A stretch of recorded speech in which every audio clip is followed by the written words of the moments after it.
Hello everyone, Excel competition academy YouTube channel पर आपका स्वागत है। इस वीडियो में हम लोग बिहार दरोगा के जो 21 जनवरी शिफ्ट 1 में पेपर हुआ था उसके बारे में कंप्लीट डिस्कशन करेंगे। तो चलिए शुरू करते हैं। पहला प्रश्न है, महाराष्ट्र के गवर्नर आचार्य देवव्रत ने लोकार्पित मोदी @20 ड्रीम्स मिड डिलीवरी पुस्तक किसके द्वारा लिखी गई है? मोदी @20 ड्रीम्स मिड डिलीवरी किसके द्वारा लिखी गई है? तो इसका आंसर होगा इनमें से कोई नहीं। क्यों? क्योंकि मोदी @20 ड्रीम्स मिड डिलीवरी पुस्तक किसी एक लेखक द्वारा नहीं बल्कि ब्लू क्राफ्ट डिजिटल फाउंडेशन द्वारा लिखी गई है। ब्लू क्राफ्ट डिजिटल फाउंडेशन के द्वारा लिखी गई है। इनके द्वारा संकलित की गई है। इसमें विभिन्न क्षेत्रों के विशेषज्ञों के लेख शामिल हैं। नेक्स्ट क्वेश्चन है, कोशिका की खोज किसने की थी? ये तो सबको पता होगा, रॉबर्ट हुक ने कोशिका की खोज की थी। कहाँ से? रॉबर्ट हुक ने 1665 ईस्वी में एक कॉर्क की जो पतली काट है उसमें कोशिका की खोज की थी। रॉबर्ट कोच ने टीबी की खोज की थी, टीबी के जीवाणु की खोज की थी। और एडवर्ड जेनर ने चेचक की खोज की थी। और लुई पास्चर ने पास्चराइजेशन की खोज की थी। नेक्स्ट क्वेश्चन है, स्थानीय स्वशासन का जनक कौन था? तो इसका आंसर आप सबको पता होगा। इसका है ऑप्शन ए लॉर्ड रिपन, जो कि 1880 से लेकर के 1884 तक भारत में स्थानीय स्वशासन का जनक माना जाता है। उन्होंने 1882 में स्थानीय स्वशासन का प्रस्ताव पारित किया था। नेक्स्ट क्वेश्चन है, हाल ही में राष्ट्रपति द्रौपदी मुर्मू द्वारा किसे 16वें वित्त आयोग का अध्यक्ष नियुक्त किया गया है? इसका आंसर होगा अरविंद पनगड़िया। केंद्र सरकार ने नीति आयोग के पूर्व उपाध्यक्ष अरविंद पनगड़िया को 16वें वित्त आयोग का अध्यक्ष नियुक्त किया है। नेक्स्ट क्वेश्चन है, ज्ञानपीठ पुरस्कार 2025 में किसे मिला है? तो इसका आंसर होगा सी, ए और बी।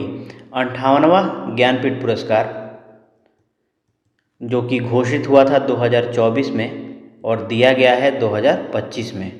ये संयुक्त रूप से उर्दू कवि गुलजार और संस्कृत विद्वान रामभद्राचार्य को दिया गया है।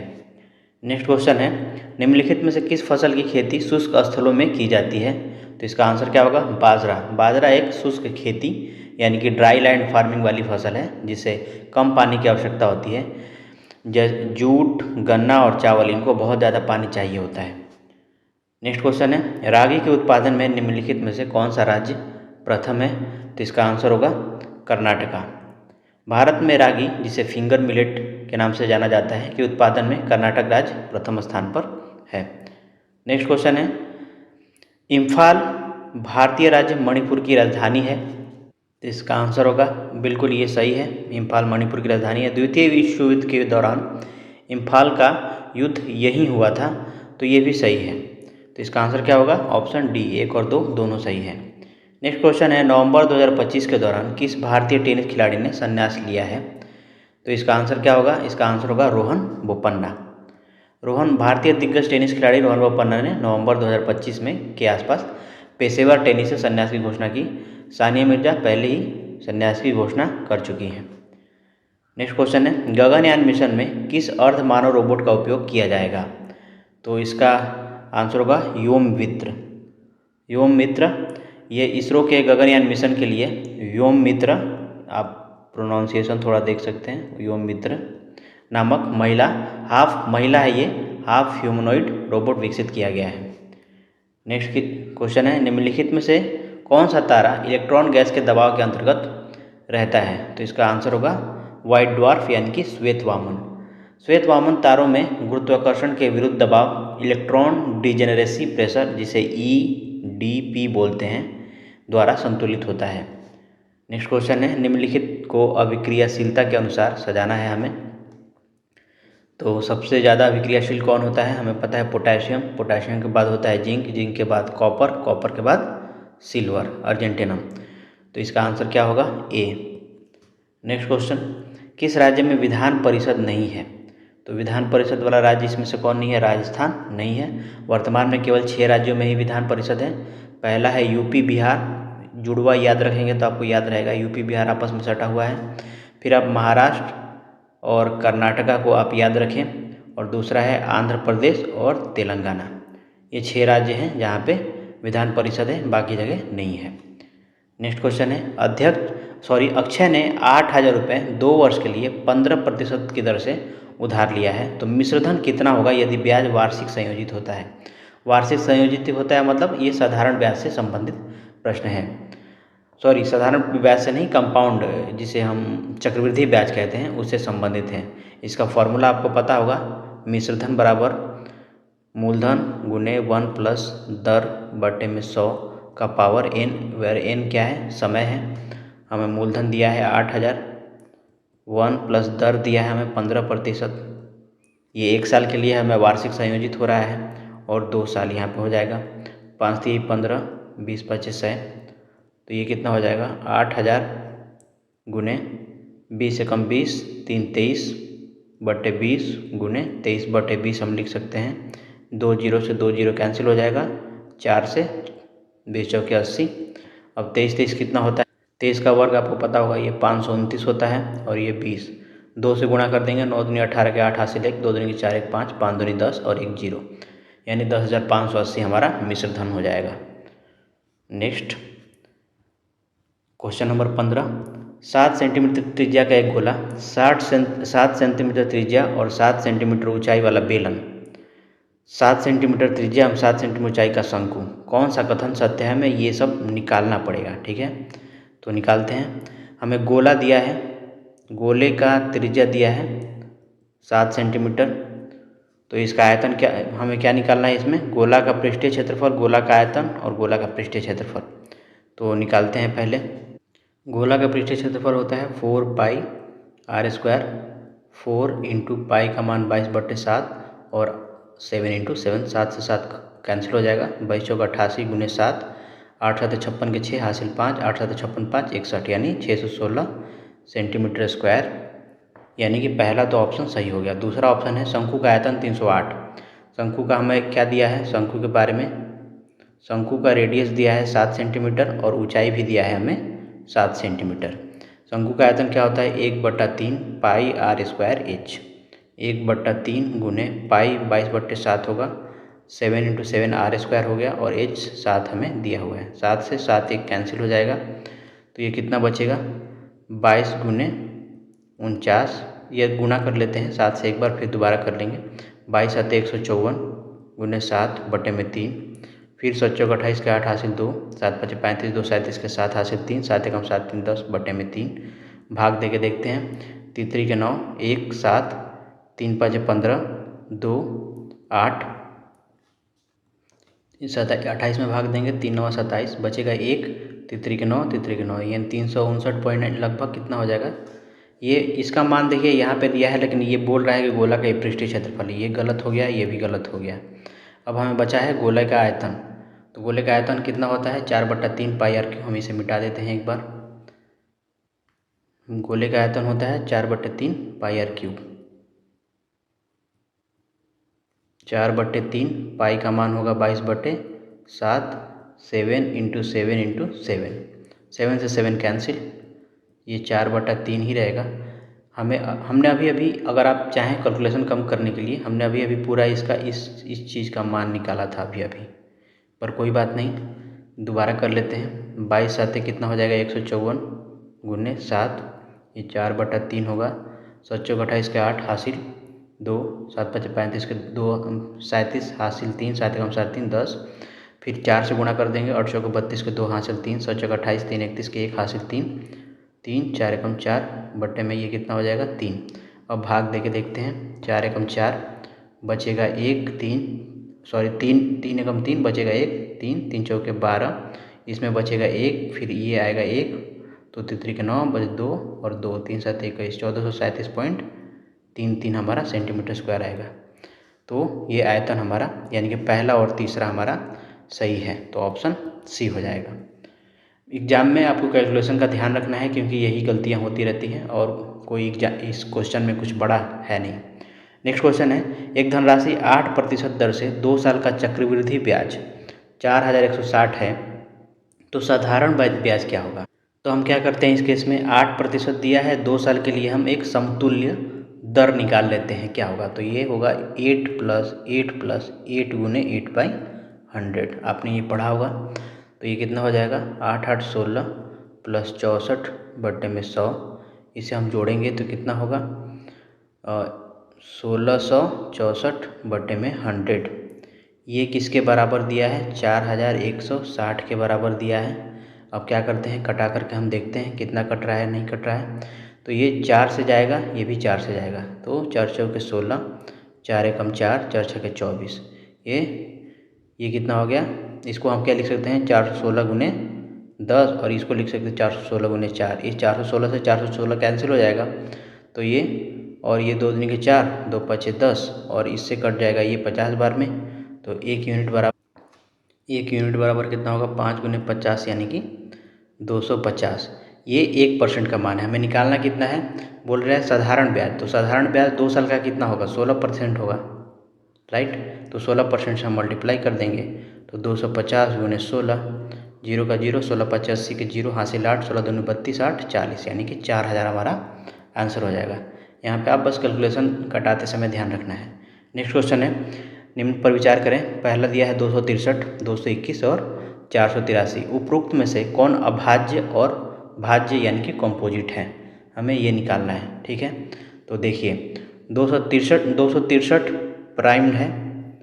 221 को आप क्या लिख सकते हैं 13 गुने 17 लिख सकते हैं। मल्टीप्लाई करके देखिए 13 × 7 = 91 की 1 हासिल 9, 13 कम 13 9 22 यानी कि ये तो कंपोजिट हो गया, भाज्य संख्या हो गया। 483 का देखिए 483 में मेरे ख्याल से 3 से भाग जा रहा है। 8 4 12 3 15 यानी कि ये हो जाएगा 483 को हम लिख सकते हैं 3 गुने 16 3 48 3 161। ये भी भाज्य हो गया और 263 हमारा अभाज्य है। अभाज्य जांच करने के लिए एक लंबा प्रोसेस है, मैं 1 मिनट में बता देता हूँ कि क्या होगा। 263 किसके स्क्वायर रूट के बराबर है। तो आप देखेंगे 256 यानी 16 के स्क्वायर रूट के बराबर है। ठीक। तो 16 के पीछे जितने भी प्राइम नंबर होंगे, सपोज 16 के पीछे प्राइम नंबर 1 होगा 13, उसके पीछे 11, 11 के पीछे 7, 5 3 2। अगर इनमें से इसमें भाग नहीं जा रहा तो समझिए ये प्राइम नंबर है। अब भाग दे के देखेंगे ये भाग नहीं जाएगा तो इसलिए ये प्राइम नंबर है। तो हमारा आंसर क्या हो जाएगा, ये पहला अभाज्य है और दूसरा और तीसरा भाज्य है, 17 का बी। नेक्स्ट क्वेश्चन है यदि 3वां वर्ष टीवी का उत्पादन 600 है और 7वें वर्ष में 700 है तो हमें इन ऑप्शन को चेक करना है कि क्या होगा। अब ऑप्शन को ध्यान से देखेंगे तो ऐसा लगेगा जैसे ये एपी का कोई पद पूछ रहा है, 5वां पद 9वां पद ऐसा करके। तो मान लेते हैं 3वां वर्ष अगर कोई एपी है तो उसका प्रथम पद ए और सार्वंतर कितना होगा डी होगा। ठीक है। तो 3वां वर्ष मतलब 3वां पद क्या होगा a + 2d होता है। आपको फॉर्मूला पता होगा कि a + n - 1 × d बराबर nवां पद होता है। ठीक है। हमें 3वां वर्ष का है तो a + 2d बराबर कितना होगा 600 और 7वां वर्ष है तो a + 6d बराबर 700। हम d यहाँ से निकाल लेते हैं, ये माइनस कर देंगे तो ये कैंसिल हो जाएगा, ये -4d और ये -100, माइनस से माइनस कैंसिल, d = 25 यानी हमें सार्वंतर मिल गया कॉमन डिफरेंस 25। अब पहला पद निकाल लेते हैं इसमें से तो ये a बराबर क्या होगा 600 - 50 यानी कि 550 हमारा पहला पद मिल गया। अब पूछ रहा है कि 5वें वर्ष का उत्पादन 500 है या नहीं, ये चेक करना है। तो 5वें वर्ष का उत्पादन क्या होगा a + 4d होगा। a हमें 550 मिला है, 4 × 25 तो ये कितना हो गया 550 + 25 चौके 100 यानी कि 650 होगा। तो ये पहला तो गलत हो गया हमारा। अब दूसरा देखते हैं 9वें वर्ष का उत्पादन 750 है तो 9वां वर्ष का क्या होगा a + 8d। a कितना दिया है हमें 550 हमने निकाला है, 8 × ये 25 हो जाएगा तो ये 550 ही रहेगा और 25 8 200 तो ये कितना हो गया 750। तो ये तो सही हो गया। फिर पूछा है प्रथम 6 वर्ष का उत्पादन, तो 6 वर्ष के लिए क्या करेंगे a + 5d करेंगे। a हमें दिया है 550 हमने निकाला है, 5 गुने d 25 तो 550 + 25 बचे 125। तो देखिए इसमें क्या करना है, हमने निकाल तो लिया है ये वैसे 675, बट हमें क्या करना है ये प्रथम 6 वर्ष का उत्पादन, प्रथम 6 वर्ष का मतलब 1 वर्ष, दूसरे वर्ष का, तीसरे वर्ष का, चौथे वर्ष का, 5वें वर्ष का और 6ठे वर्ष का, इसको सारा चाहिए। सारा जोड़ने के लिए बोल रहा है। ये 5वें, ये सिर्फ 5वें का बोल रहा था, ये सिर्फ 9वें का बोल रहा था, लेकिन ये एक पहले वर्ष का भी, दूसरे वर्ष का, तीसरे वर्ष का, चौथे वर्ष का, पाँचवें वर्ष का और छठे वर्ष का मिला करके कितना होगा, तो हमें इसे कैलकुलेट करना होगा। कैलकुलेट करने के लिए आपको पता है यहाँ पे n 6 दिया है, 6 वर्ष, a हमें मिल गया है 550 और d हमें मिल गया है 25। तो SN बराबर क्या होता है, n/2 2a plus n-1 into D. n दिया है 6/2 हो जाएगा और 550 गुने 2 करेंगे तो कितना हो जाएगा 1100 प्लस n-1 यानी कि 5 हो जाएगा और ये d 5 गुने 25। अब देखिए 6/2 यहाँ से 25 25 5 125, 125 इसमें जोड़ेंगे तो ये हो जाएगा 1225, ये 2 3 6 कटा देते हैं। अब ये कितना हो जाएगा 3675 हमारा आंसर हो जाएगा, गुणा करेंगे 3 से इसमें तो ये भी सही है, यानी कि दूसरा और तीसरा सही है, बाकी गलत है। तो हमारा 18 का बी हो जाएगा। नेक्स्ट क्वेश्चन है, निम्नलिखित पर विचार करें, माध्य माध्यिका 9:8, बहुलक माध्यिका 9:4 है, तो कौन सा इसमें से कथन सत्य है। आपको फॉर्मूला एक पता होगा, मोड बराबर क्या होता है 3 into median minus 2 into mean. Median मतलब मोड मतलब बहुलक, मीडियन का मतलब माध्यिका। मेरी राइटिंग थोड़ी ख़राब है तो आप थोड़ा सा एडजस्ट करेंगे, और ये होगा माध्य। ठीक है, हमें माध्य दिया है, माध्यिका दिया है 9:8। 9:8 मतलब हम मान लेते हैं कि 9x और 8x है। ठीक है, तो हम बहुलक निकालेंगे तो कितना आएगा 3 गुने 8 माइनस 2 गुने 9, 8 3 के 24, 9 दूनी 18, तो ये कितना हो गया 6 हो गया। अब इसमें देखिए बहुलक और माध्यिका दिया है हमें 9:4, बहुलक माध्यिका दिया है हमें 9:4, तो इसको निकाल के देखते हैं। बहुलक ये हो गया यहाँ पे 9, 3 गुने 4 माइनस 2 गुने माध्य बराबर x मान लेते हैं, तो 2x बराबर 4 3 12 में से 9 जाएगा तो 3x बराबर 3/2 हो गया, यानी माध्य हमें मिल गया 3/2। बहुलक हमें मिल गया 6, तो हम क्या करते हैं माध्यिका भी निकाल लेते हैं। तो माध्यिका निकालने के लिए क्या करेंगे, हम बहुलक का मान रखेंगे यहाँ पे। बहुलक हमें कितना मिला था 6 मिला था, माध्यिका 6, माध्यिका मान लेते हैं x, 2 गुने 3/2, 2 से 2 कैंसिल, तो 6 + 3 बराबर 3x, तो x बराबर कितना 9 में से 9/3 जाएगा तो 3, यानी कि माध्यिका मिल गया हमें 3, माध्य मिल गया 3/2 और बहुलक मिल गया 6। अब हमें अनुपात निकालना है माध्य वर्सेस माध्यिका का। तो माध्य दिया है हमें 3/2 और माध्यिका है हमारे पास 3, तो ये कितना हो गया 3/6, यानी कि 1/3 होगा, जो कि ऑप्शन में नहीं है। तो ये तो हमारा गलत हो गया। अब बहुलक और माध्यिका का अनुपात निकालते हैं। बहुलक हमने निकाला है 6 और माध्यिका हमने निकाला है 3, तो ये कितना होगा 2:1, तो ये भी गलत होगा। तो मेरे ख्याल से तो आंसर यही आएगा। बाकी आप किसी और ट्यूटर का देखिए, अगर वो किसी और तरीके से बनाते हैं तो कमेंट कीजिए। नेक्स्ट क्वेश्चन है, साइन ए 4/5 दिया है और कोस भी 5/13 दिया है, तो हमें बताना है कि कौन सा इसमें से सत्य है। तो साइन ए बराबर 4/5, तो हम यहाँ से अगर कॉस ए निकालें, आप देखें ऑप्शन में कि टैन बी दिया है, cos A, cos B, sine B, tan A, tan B दिया है। 3 टर्म है, साइन, कॉस, टैन, ए और बी। तो यहाँ से हम साइन ए दिया है तो कॉस ए निकाल लेते हैं, कितना हो जाएगा 3/5 हो जाएगा। आपको पता होगा ट्रिपलेट 3 4 5 का, अगर ये 4/5 है तो 3/5 हो जाएगा। अगर नहीं पता है तो 5 के स्क्वायर में से 4 का स्क्वायर घटाएंगे तो 9 बचेगा, 9 का स्क्वायर रूट 3 होगा।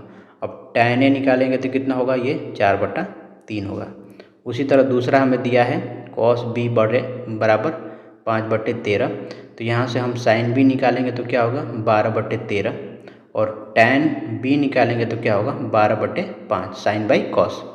ठीक है, अब ऑप्शन में देखिए कॉस ए 5/3, कॉस ए 3/5 आया है, ये तो गलत हो गया, हटा दीजिए। साइन ए 12/5, ये भी गलत हो गया, कभी भी मान 1 से ज़्यादा हो ही नहीं सकता, हमारा आया है 12/13। उसके बाद बोल रहा है कि टैन बी, सॉरी ये टैन बी को आप इग्नोर कीजिए, सिर्फ कॉस ए है। कॉस ए 3/4 दिया है, यहाँ पे 3/5 है, तो ये भी गलत। टैन बी 12/5 है, टैन बी 12/5 हमारा आया है, ये तो सही हो गया। कॉस ए 3/5 है, यहाँ पे भी कॉस ए 3/5 है, यानी कि ये सही हो गया हमारा। फिर टैन ए 12/13 है, 12/13 टैन ए गलत, ये नहीं है, तो हमारा क्या आंसर होगा केवल 3, 20 का 3 ऑप्शन होगा सिर्फ। नेक्स्ट क्वेश्चन देखते हैं, कुछ लोग इंग्लिश बोलते हैं का अंग्रेजी अनुवाद क्या होगा? तो इसका आंसर होगा few people speak English. Few people speak English यहाँ पे है आंसर। नेक्स्ट क्वेश्चन है, वह कल विदेश से लौटेगा का अंग्रेजी अनुवाद क्या होगा? तो he will come from abroad yesterday, but yesterday use नहीं करेंगे क्योंकि ये फ्यूचर वाला है, तो टुमारो यूज करेंगे कि वो कल लौटेगा, आने वाला कल। तो हमारा 22 का आंसर सी हो जाएगा। नेक्स्ट क्वेश्चन है, अक्विटल का हिंदी रूपांतरण। अक्विटल का अर्थ है कि न्यायालय द्वारा किसी को निर्दोष घोषित करना, यानी कि दोष मुक्त करना। तो 23 का हमारा ए हो जाएगा। प्रोविडेंट फंड का हिंदी रूपांतरण क्या होगा? तो प्रोविडेंट फंड को हिंदी में भविष्य निधि बोलते हैं। जो सरकारी नौकरी में है जैसे उनको पता होगा प्रोविडेंट फंड के बारे में। नेक्स्ट है, डिफाल्केशन का हिंदी रूपांतरण क्या होगा? इसका अर्थ होता है धन का दुरुपयोग करना या गबन करना। तो ऑप्शन ए हो जाएगा। नेक्स्ट है, यदि आप बिहार में जाते हैं तो सोमेश्वर की पहाड़ी कहाँ देखेंगे? तो इसका आंसर क्या होगा? इसका आंसर होगा पश्चिमी चंपारण के उत्तरी पश्चिमी भाग में। ये सोमेश्वर की पहाड़ी उत्तरी पश्चिमी चंपारण जिले में स्थित है। अगर आप बिहार का अगर मैप बनाएंगे तो यहाँ पे कहीं है हमारा पश्चिमी चंपारण। नेक्स्ट क्वेश्चन है, बिहार का राजकीय पशु कौन सा होगा? तो इसका आंसर होगा बैल। हालांकि प्रॉब्लम इसमें यह है कि गौर को ही राजकीय पशु माना जाता है, लेकिन आधिकारिक नाम बैल है और इंग्लिश में इसको गौर लिखते हैं। लेकिन एक्चुअल में बैल का इंग्लिश क्या होता है? ऑक्स होता है। मुझे तो यही ऑप्शन सही लगता है। कुछ लोगों ने गौर भी मारा है। यदि आपको डाउट है तो आप किसी और सोर्स के थ्रू चेक करें। मैंने इसे चेक किया 2 बार गूगल पे और चैट जीपीटी के थ्रू भी। नेक्स्ट क्वेश्चन, इनमें से कौन सा बौद्ध तीर्थ स्थल बिहार में नहीं है? तो इसका आंसर होगा लुम्बिनी बिहार में नहीं है। लुम्बिनी नेपाल में स्थित है जहाँ बुद्ध का जन्म स्थान है। बाकी तीनों राजगीर, बोध गया और गृद्धकूट पर्वत ये तीनों बिहार में है। नेक्स्ट क्वेश्चन है, यूनेस्को के रजिस्टर में किसे शामिल नहीं किया गया है? किसे शामिल नहीं किया गया है ये पूछ रहा है ऐसा। तो भागवत गीता को शामिल नहीं किया गया है। 2024-25 में रामचरितमानस, पंचतंत्र, सहृदय लोकलोकन की पांडुलिपियों को यूनेस्को के memory of the world register में शामिल किया गया। गीता इसमें अभी शामिल नहीं है, हो सकता है आने वाले समय में हो जाए। नेक्स्ट क्वेश्चन है, कौन महर्षि बिहार के मिथिला क्षेत्र से संबंधित नहीं थे? तो इसका आंसर होगा पतंजलि। पतंजलि का संबंध पुष्यमित्र शुंग के काल से है। संभवतः गुणर्द प्रदेश था उनका नाम क्षेत्र। गौतम, याज्ञवल्क और जनक ये सब मिथिला से संबंधित थे। गौतम, याज्ञवल्क और जनक। नेक्स्ट क्वेश्चन है, राष्ट्रीय औषधीय पादप संगठन की स्थापना कब हुई थी? तो इसका आंसर होगा 2000 में। राष्ट्रीय औषधीय पादप बोर्ड की स्थापना 24 नवंबर 2000 में हुआ है। नेक्स्ट क्वेश्चन है, सैयद इमदाद अली द्वारा बिहार में साइंटिफिक सोसाइटी का गठन कब किया गया था? तो इसका आंसर होगा 1868 ईस्वी में मुजफ्फरपुर के बिहार के मुजफ्फरपुर में इसका गठन हुआ था। नेक्स्ट क्वेश्चन है, हाल ही में एक्स मोबिलिटी का आयोजन कहाँ हुआ है? तो इसका आंसर होगा नई दिल्ली। एक्स मोबिलिटी जैसे इलेक्ट्रिक वाहन सम्मेलन हाल ही में नई दिल्ली में आयोजित हुए हैं। दिव्यांगजनों को सशक्त बनाने के लिए कृत्रिम बुद्धिमत्ता पर राष्ट्रीय सम्मेलन कहाँ हुआ है? इसका आंसर भी नई दिल्ली ही होगा। दिव्यांगजनों के लिए एआई पर आधारित राष्ट्रीय सम्मेलन अक्सर विज्ञान भवन नई दिल्ली में ही आयोजित किए जाते हैं। नेक्स्ट क्वेश्चन है, निम्न में से किन स्थानों पर आईआईटी स्थित है? तो इसका आंसर क्या होगा? चेन्नई, मुंबई, गुवाहाटी और कानपुर। ऑप्शन बी होगा। पुणे में आईआईटी नहीं है, वहाँ पर आइसर है या डाइट आइसर पुणे है। तो पुणे जहाँ जहाँ है वो तो कैंसिल हो गया, तो यही बचा। भोरघाट किस श्रेणी में स्थित है? तो भोरघाट पश्चिमी घाट यानी कि सह्याद्री पर्वत पर स्थित है, उसी का हिस्सा है ये। रेबीज दिवस 2025 की थीम क्या है? तो इसका आंसर होगा अभी कार्रवाई करें आप में समुदाय। मतलब विश्व रेबीज दिवस 2024-25 के थीम ब्रेकिंग रेबीज बाउंड्री या समुदाय केंद्रित क्रियान्वित रही है। तो नेक्स्ट क्वेश्चन देखते हैं, बिहार के किस शहर में रेडियो पर जलवायु परिवर्तन के लिए पॉडकास्ट आयोजित हुआ है? तो इसका आंसर होगा 38 का सी, भोजपुर में। बिहार के भोजपुर जिले में सामुदायिक रेडियो के माध्यम से जलवायु परिवर्तन पर जागरूकता अभियान चलाया जा रहा है। नेक्स्ट क्वेश्चन है, बिहार का पहला मोटो जीपी रेस ट्रैक किस जिले में बनाया गया है? तो इसका आंसर होगा गया। बिहार के गया में अंतर्राष्ट्रीय स्तर का रेसिंग ट्रैक प्रस्तावित या निर्मित किया जा रहा है, ऐसा कह सकते हैं। आर्टिकल 14 अनुच्छेद 14 में समानता का अधिकार में अपवाद है, कौन कौन से? ये जो ऑप्शन दिए हैं इनमें से अपवाद है। तो राष्ट्रपति पर उनके कार्यकाल के दौरान दंडात्मक कार्यवाही नहीं की जा सकती। तो क्या ये अपवाद है? तो हाँ, बिल्कुल ये अपवाद है। राज्यपाल पर उनके कार्यकाल के दौरान कार्यवाही नहीं की जा सकती, सॉरी ये कार्यवाही है। तो ये भी सही है। तो हमारा आंसर क्या होगा? सी 1 और 2 दोनों। क्वेश्चन नंबर 41 है, औद्योगिक बेरोजगारी से क्या अभिप्राय है? पहला ऑप्शन है, कृषि में कार्य करने वाले लोग बाकी मौसम में बेरोजगार होते हैं, तो इसे औद्योगिक बेरोजगारी नहीं, इसे मौसमी बेरोजगारी कहते हैं। दूसरा है, हथकरघा उद्योग में लगे लोग नए मशीनों की स्थापना के कारण बेरोजगार होते जाते हैं, तो हाँ, इसे औद्योगिक बेरोजगारी बोलते हैं। छोटे से भूमि पर जितने लोगों को कार्य करने की आवश्यकता होती है उससे अधिक लोग कार्य करते हैं, इसे हम बोलते हैं छिपी हुई बेरोजगारी। छिपी हुई बेरोजगारी। उच्च शिक्षा प्राप्त लोगों के मन के अनुसार रोजगार न मिलने पर बेरोजगार रहते हैं, इसे हम बोलते हैं संरचनात्मक बेरोजगारी। इंफ्रास्ट्रक्चर की कमी की वजह से रोजगार नहीं मिल रहा है। हमारा आंसर क्या होगा? बी। नेक्स्ट क्वेश्चन है, निम्न कथनों पर विचार करें। पहला कथन है, विनिमय दर भारतीय रुपये का विदेशी मुद्रा में परिवर्तन की दर को दर्शाता है। तो बिल्कुल ये सही है। विनिमय दर का मतलब यही होता है कि 1 रुपये कितने डॉलर के बराबर है, या 1 डॉलर, अभी मान लीजिए 1 डॉलर अगर 100 रुपये के बराबर है, तो यही एक्सचेंज रेट, हम इसे एक्सचेंज रेट बोलते हैं। विनिमय दर विदेशी मुद्रा का भारतीय रुपये के मूल्य के परिवर्तन को दर्शाता है, ये भी सही है। दोनों ही कथन सही है। तो 42 का क्या हो जाएगा? सी हमारा हो जाएगा। नेक्स्ट है, कृषि की कर्तन दहन प्रणाली के अनुसार कौन सा युग में सुमेलित नहीं है? पश्चिमी घाट में किस तरह की होती है? उसे कर्तन दहन प्रणाली को कुमारी बोलते हैं। आंध्र प्रदेश में पुद्ध, और मध्य प्रदेश में कुमार नहीं, मध्य प्रदेश में बेबर या फिर दहिया बोलते हैं ऐसी खेती को। राजस्थान में वलारा बोलते हैं। कोमान जो है वो उड़ीसा में प्रचलित है, वहाँ की कर्तन दहन प्रणाली वाली जो कृषि है उसे बोलते हैं कोमान, उड़ीसा में। तो हमारा आंसर क्या हो जाएगा? सुमेलित नहीं है, तो सी। नेक्स्ट क्वेश्चन, मुख्यमंत्री द्वारा बिहार में किए गए दौरों को सही कालक्रम में सजाना है। तो 44 का देखिए, पहले उन्होंने न्याय यात्रा किया था 2005 में, दूसरा विकास यात्रा 2009 में, फिर सामाजिक सुधार यात्रा 2021 में, और प्रगति यात्रा वर्तमान का है, मेरे ख्याल से 24 या 25 का है, ऐसा मान सकते हैं। तो 1, 2, 3, 4 हमारा ऑप्शन डी हो जाएगा। नेक्स्ट क्वेश्चन है, बिहार विधानसभा के सदस्य किस अनुच्छेद के तहत शपथ लेते हैं? तो इसका आंसर होगा अनुच्छेद 188 के तहत राज्य विधानसभा के सदस्य शपथ लेते हैं।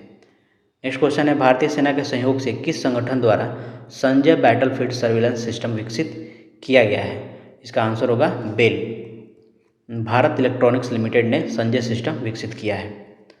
नेक्स्ट क्वेश्चन है, सूची 1 का सूची 2 से हमें मिलान करना है। राष्ट्रीय अंतरिक्ष दिवस कब मनाया जाता है? तो अंतरिक्ष दिवस 23 अगस्त को मनाया जाता है। राष्ट्रीय मतदान दिवस 25 जनवरी को मनाया जाता है। विश्व महिला दिवस 8 मार्च को मनाया जाता है। विश्व हिंदी दिवस 10 जनवरी को मनाया जाता है, यानी कि सामने सामने है। तो हमारा ऑप्शन क्या हो जाएगा? 47 का बी। नेक्स्ट क्वेश्चन है, ग्रामीण बैंक की स्थापना की अवधारणा किसके द्वारा प्रतिपादित की गई थी? तो इसका आंसर होगा मोहम्मद यूनुस। बंगाल के ये मोहम्मद यूनुस, जिन्हें नोबेल प्राइज़ भी मिला था, इन्होंने ही ग्रामीण बैंक की अवधारणा का जनक माना जाता है। नेक्स्ट क्वेश्चन है, किसका चंद्रमा यानी कि उपग्रह सबसे अधिक है? तो आंसर होगा शनि। वर्तमान डेटा के अनुसार शनि के उपग्रहों की संख्या सबसे अधिक है। पहले बृहस्पति था, लेकिन अभी शनि है। टोटल 146 है, मेरे ख्याल से इससे ज़्यादा ही है। नेक्स्ट क्वेश्चन, निम्न में से कौन सा सही है? संघ सूची में 100 विषय हैं, तो बिल्कुल सही है। राज्य सूची में 61 विषय हैं, ये भी सही है। और समवर्ती सूची में 47 विषय हैं, नहीं 52 विषय हैं, गलत है ये। तो हमारा आंसर क्या होगा? 1 और 2, तो 50 का ए। नेक्स्ट क्वेश्चन है, खजुराहो के लक्ष्मण मंदिर का संबंध किस देवता से है? तो विष्णु देवता से ये संबंधित है। नेक्स्ट क्वेश्चन है, निम्न में से कौन बिहार चित्रकला के विद्या से संबंधित है? तो मधुबनी पेंटिंग्स, आपने सुना ही होगा, ये विश्व प्रसिद्ध चित्रकला शैली है। नेक्स्ट क्वेश्चन, इस्लाम धर्म की स्थापना कब हुई थी? तो ये लगभग 7वीं शताब्दी के आसपास पैगंबर मोहम्मद साहब के उपदेशों के साथ हुई थी। नेक्स्ट क्वेश्चन है, पहला डॉल्फिन अनुसंधान केंद्र कहाँ स्थापित हुआ है? तो ये तो पता ही होगा, पटना में हुआ है, नेशनल डॉल्फिन रिसर्च सेंटर।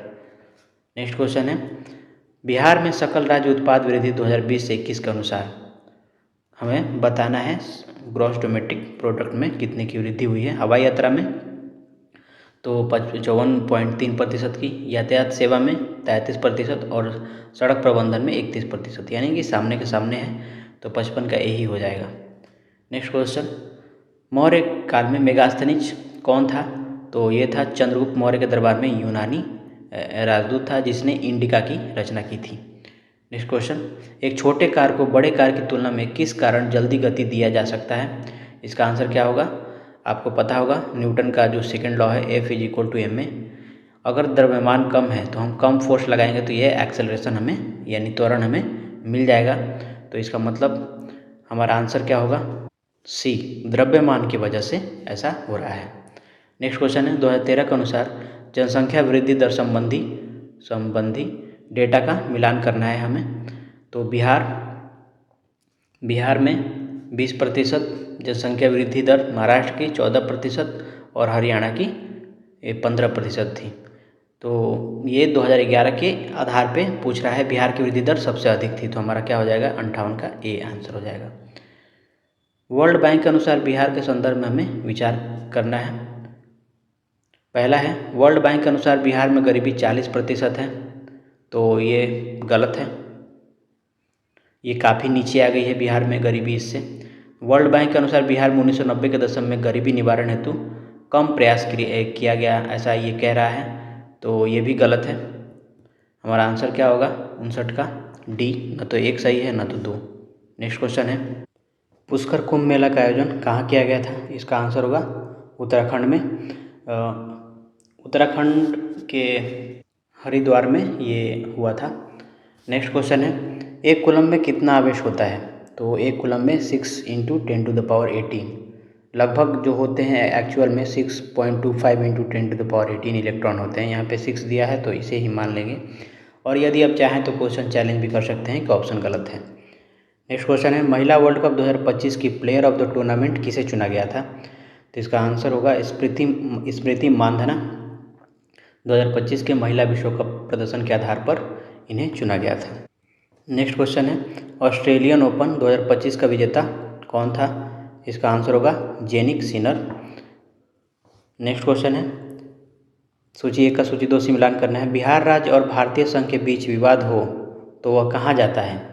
इसका आंसर होगा सुप्रीम कोर्ट के पास जाता है। जब भी बिहार और केंद्र जब भी राज्य और केंद्र के बीच विवाद हो तो वह सुप्रीम कोर्ट जाएगा। हरियाणा के जिला न्यायालय में विवाद हो तो वह कहाँ जाएगा? वो हाई कोर्ट जाएगा। एकीकृत न्यायपालिका संविधान की एकात्मक लक्षण है ये। केंद्र राज्य संबंध संघात्मक विशेषता बताती है, यानी सब सामने सामने है, तो ऑप्शन 64 का ए हो जाएगा। नेक्स्ट क्वेश्चन है, हुगली विकसित क्षेत्र के संबंध में कौन सा कथन सही है वो बताना है हमें। तो पहला ऑप्शन, यह हुगली नदी के किनारे है, ये तो सही है। दूसरा है, कोलकाता शहर से इसकी निकटता है, ये भी सही है। यह लूनी नदी के निकट है, गलत, लूनी नदी तो राजस्थान में है। यह अरब सागर के निकट है, गलत, ये तो पश्चिम बंगाल की खाड़ी की तरफ है ये। तो हमारा आंसर ए और 1 और 2 हो जाएगा। नेक्स्ट क्वेश्चन, भाषणी के सहयोग से किस संस्थान द्वारा सारथी ऐप लॉन्च किया गया है? तो ये होगा open network for digital commerce, इसको बोलते हैं ONDC के द्वारा। भाषणी क्या है? एक AI भाषा अनुवादक है। पौधे में लचीलापन किस ऊतक के कारण आता है? तो ये आता है कॉलेनकाइमा के कारण। कॉलेनकाइमा को हिंदी में क्या बोलते हैं? स्थूल कोण ऊतक। नेक्स्ट क्वेश्चन, आंसर इसका बी होगा। कोरोना के दौरान 17 मई 2020 को विदेशों से भारतीयों को वापस लाने के लिए कौन सा ऑपरेशन चलाया गया था? तो वंदे भारत अभियान चलाया गया था। नेक्स्ट क्वेश्चन है, बल का मात्रात्मक मान न्यूटन के किस गति से निकलता है? तो ये द्वितीय नियम जो F=ma है, यहाँ से हमें मिलता है। प्रथम नियम को हम जड़त्व का नियम बोलते हैं और तृतीय नियम को हम क्रिया प्रतिक्रिया का नियम बोलते हैं। नेक्स्ट क्वेश्चन है, किसी वस्तु में डैश हो तो डैश करने की डैश रखता है। तो आपको एक ऊर्जा की परिभाषा पता होगी कि कार्य करने की क्षमता को ऊर्जा कहते हैं। तो किसी वस्तु में यदि ऊर्जा हो तो वह कार्य करने की क्षमता रखता है। तो ऑप्शन हमारा क्या हो जाएगा, 70 का ए। नेक्स्ट क्वेश्चन है, हाल ही में किस पत्रकार को कृषि मीडिया पुरस्कार 2025 से सम्मानित किया गया है। तो इसका आंसर होगा अमसी प्रसन्न कुमार को ये पुरस्कार दिया गया है। नेक्स्ट क्वेश्चन है, वियना कांग्रेस का अध्यक्षता किसके द्वारा किया गया। तो इसका आंसर होगा फर्डिनेट नहीं, मेटरनिक होगा, चार्ल्स मेटरनिक, जो कि 1815 के वियना का जो कांग्रेस सम्मेलन हुआ था, वो उस समय ऑस्ट्रिया का चांसलर था मेटरनिक, उसी ने इसकी अध्यक्षता की थी। नेक्स्ट क्वेश्चन है, द्वितीय विश्व युद्ध के दौरान जापान के किस स्थान पर अमेरिका के हमले के बाद द्वितीय विश्व युद्ध समाप्त हो गया था। इसका आंसर होगा हिरोशिमा और नागासाकी नहीं दिया है, तो हिरोशिमा हो जाएगा। नेक्स्ट क्वेश्चन है, 42वें संविधान संशोधन द्वारा संविधान में कितने कर्तव्य जोड़े गए थे। तो 10 मौलिक कर्तव्य जोड़े गए थे। 1976 के 42वां जो संविधान संशोधन था उसमें 10 जोड़े गए थे। बाद में जो 11वां जोड़ा गया वो 86वें संविधान संशोधन के द्वारा जोड़ा गया है। नेक्स्ट क्वेश्चन, धार्मिक स्वतंत्रता का अधिकार किस अनुच्छेद में है। तो ये 25 से 28 के बीच में धार्मिक स्वतंत्रता से संबंधित अधिकार है। निम्नलिखित में से किस धातु को खुला छोड़ने पर वो O2 से अभिक्रिया कर जलने लगता है। इसका आंसर होगा सोडियम बहुत ही सक्रिय धातु है और हवा के संपर्क में आते ही जलने लगता है, इसलिए इसे हम केरोसिन में रखते हैं। नेक्स्ट क्वेश्चन है, रामानुजन के जन्म दिवस पर राष्ट्रीय गणित दिवस कब मनाया जाता है। तो इसका आंसर होगा 22 दिसंबर को राष्ट्रीय गणित दिवस मनाया जाता है। नेक्स्ट क्वेश्चन है, बिहार सरकार द्वारा किस कृषि ऐप को लॉन्च किया गया। इसका आंसर होगा बिहान ऐप बिहार सरकार ने कृषि संबंधी जानकारी के लिए लॉन्च किया। नेक्स्ट क्वेश्चन है, पंचायती राज दिवस कब मनाया जाता है।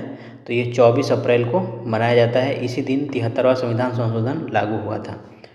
नेक्स्ट क्वेश्चन है, मौलिक कर्तव्य किस पर लागू होता है। तो मौलिक कर्तव्य भारत के नागरिकों पर लागू होता है, विदेश के नागरिकों पर नहीं, ये उनका कर्तव्य नहीं है। तो 80 का सिर्फ ए हो जाएगा। निम्न में से नदी और संबंधित बांध का कौन सा विकल्प सुमेलित नहीं है। तो इसका आंसर क्या होगा, कावेरी नदी पर मेत्तूर बांध है, सही है। महानदी पर हीराकुंड, कृष्णा नदी पर अलमाटी बांध, ताप्ती नदी पर तिलैया बांध नहीं है। तिलैया बांध बराकर नदी पर है जो कि झारखंड में है। ताप्ती नदी पर उकाई बांध है। नेक्स्ट क्वेश्चन, एल्युमिनियम का उपयोग खाना बनाने के बर्तन में किया जाता है, निम्न में से एल्युमिनियम के कौन से गुण इसके लिए जिम्मेदार हैं।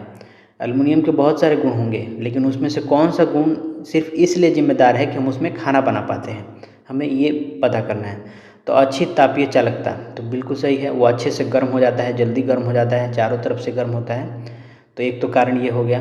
दूसरा है अच्छी विद्युत चालकता, हमें इलेक्ट्रिसिटी से कोई लेना देना नहीं है, हमें खाना बनाना है, उसमें करंट थोड़ी पास कराना है। हालांकि अच्छी विद्युत चालकता है एल्युमिनियम की, लेकिन खाना बनाने के लिए यूज नहीं हो सकता है विद्युत, हम उसमें करंट पास नहीं करा सकते। दूसरा है लचीलापन नहीं है, अगर मतलब ये इसका गुण है होता है धातु का, परंतु लचीलापन अगर हम डालेंगे तो फिर खाना बनाते समय बर्तन ही टेढ़ा हो जाएगा, तो खाना बनाने में तो ये उपयोग नहीं होगा। गलनांक, तो बिल्कुल गलनांक है, अगर इसका गलनांक ज़्यादा होगा तो हम कितना भी जो आँच है गर्म करेंगे वो गलेगा नहीं, एल्युमिनियम हमारा बर्तन गलेगा नहीं। तो हमारा आंसर क्या होगा, पहला और चौथा, तो 82 का डी।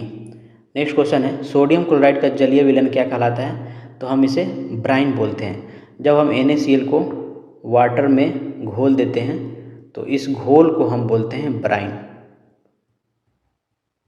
नेक्स्ट क्वेश्चन है, विवाद से विश्वास योजना का संबंध किससे है। आंसर इसका ए हो जाएगा, यह प्रत्यक्ष कर विवादों को सुलझाने की कोशिश करता है। नेक्स्ट क्वेश्चन है, निम्नलिखित में से कौन सा जानवर प्राकृतिक आवास भारत में नहीं पाया जाता है।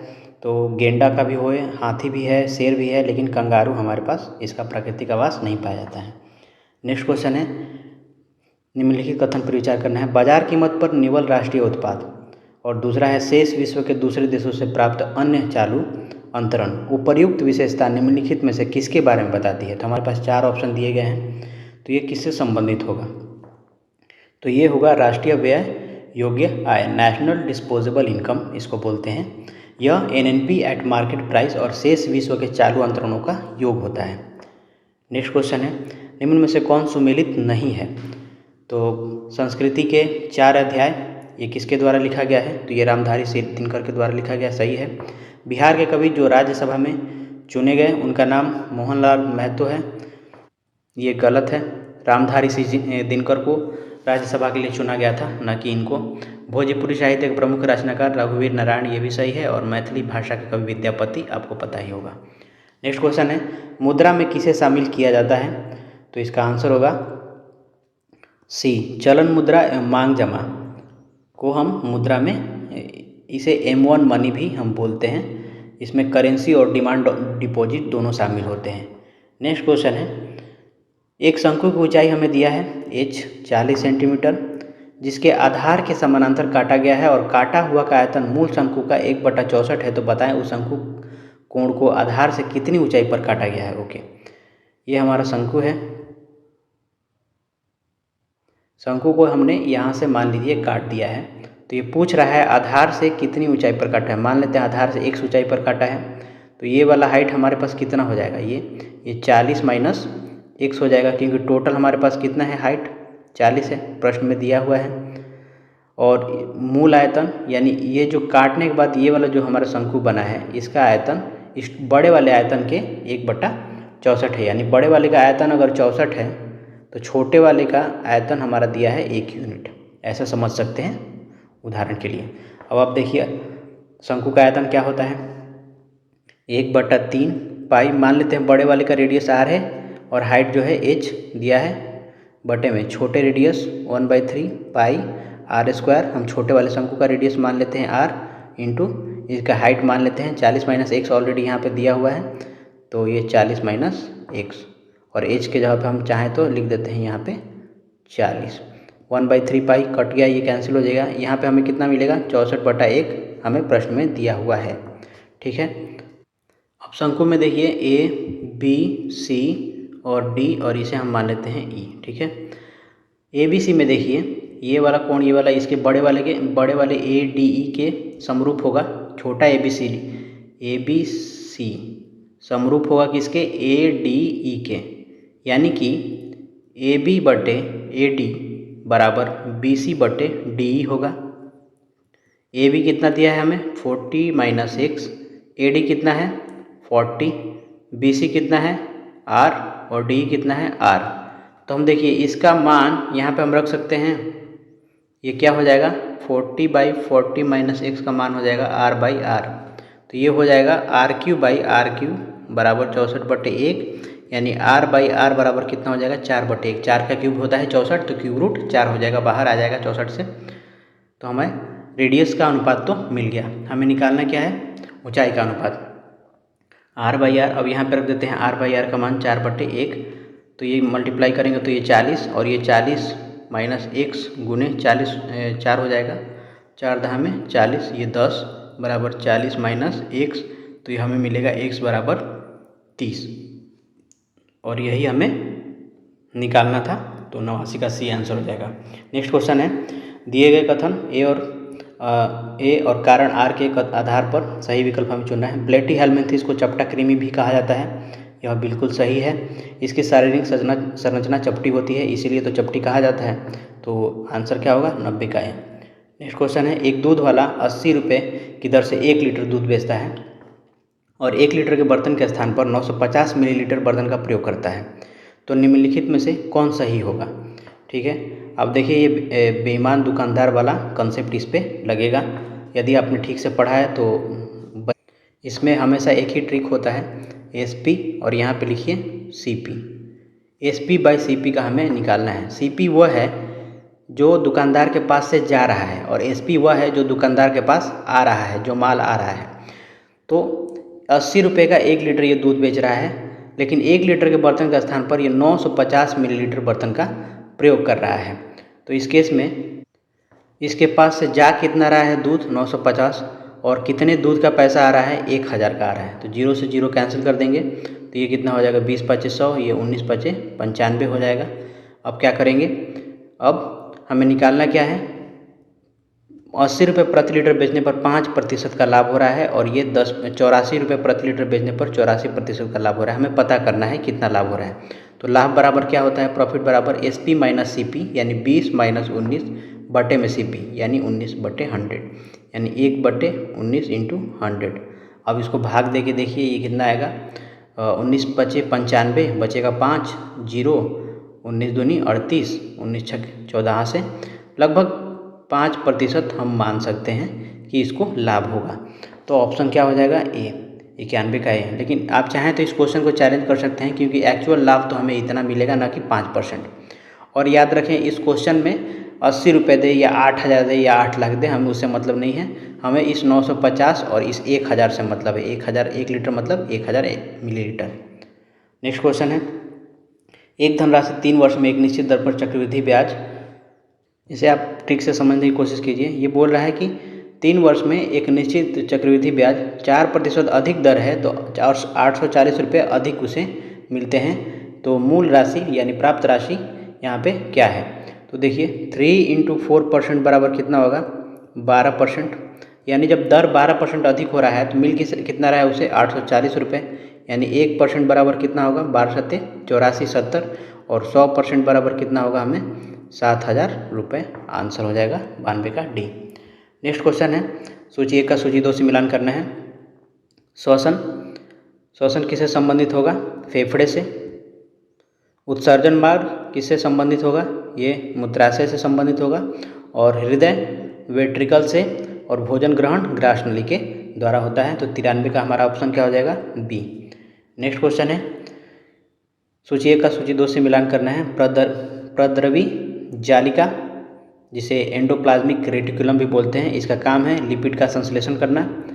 अमीबा, ये एक कोशीय यूकैरियोटिक है। पादप कोशिका भित्ति सेलुलोज की बनी होती है, और प्रोकैरियोटिक में न्यूक्लियोइड्स अवेलेबल होते हैं। तो हमारा आंसर क्या हो जाएगा, पहला का ए, दूसरा का डी, तीसरा का बी, और चौथा का सी, यानी कि 94 का ए ऑप्शन हो जाएगा। नेक्स्ट क्वेश्चन है, प्रोकैरियोटिक आदिम जीव क्या है। प्रोकैरियोटिक कोशिका में केंद्रक झिल्ली अनुपस्थित होता है। दूसरा दिया है, इसमें अविकसित केंद्रक उपस्थित होता है, जिसे केंद्रकाय कहते हैं। तो हमारा आंसर क्या होगा, पहला और दूसरा दोनों ही सही है प्रोकैरियोटिक आदिम जीव के बारे में। तो हमारा 95 का क्या होगा, सी हो जाएगा। 96 क्वेश्चन है, कौन सुमेलित नहीं है। तो निजामुद्दीन औलिया सुमेलित नहीं है। निजामुद्दीन औलिया का दरगाह जो है दिल्ली में है, ना कि पंजाब में है। बाकी मोइनुद्दीन चिश्ती अजमेर में, बाबा फरीद दिल्ली, और बख्तियार काकी भी दिल्ली में है। तो ऑप्शन बी हो जाएगा। वर्ष 2025 में मानसून क्रॉक्स बायोक्लिड्स फेस्टिवल का आयोजन कहाँ किया गया था। तो इसका आंसर होगा गोवा में। नेक्स्ट क्वेश्चन है, हमें मिलान करना है उसके खान से। कुद्रेमुख में हमें लोहा मिलता है, बालाघाट में तांबा, नेल्लौर में अभ्रक, और जावर में जस्ता। तो हमारा आंसर क्या हो जाएगा, 98 का ए। क्वेश्चन नंबर 99, किसका आकार अनिश्चित मगर आयतन निश्चित होता है।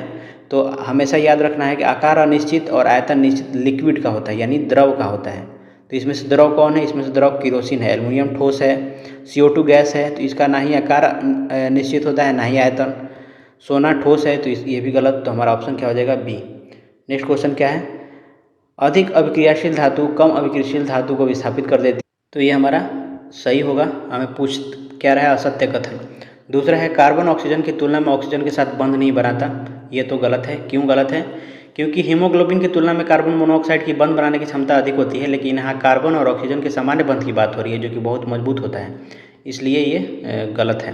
कार्बन उच्च अभिक्रियाशील धातुओं जैसे सोडियम, पोटेशियम, कैल्शियम के साथ मिलकर मुख्य रूप से कार्बाइड बनाता है, बिल्कुल सही है।